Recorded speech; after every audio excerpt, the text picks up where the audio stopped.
Gibatikos ni Senador Erwin Tulfo ang pagkondena sa Chinese Embassy sa mga pahayag sa pipila ka mga opisyal sa Pilipinas kalabot sa issue sa West Philippine Sea.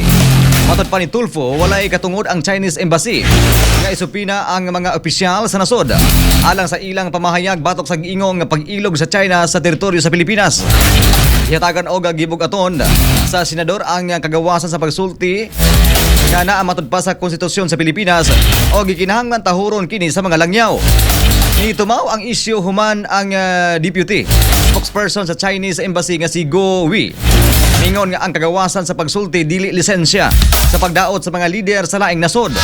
Din gitumbok usab ni Go ang internet post ni Philippine Coast Guard spokesperson Commodore J. Tariela nga nagpakita sa AI generated video ni Chinese President Xi Jinping.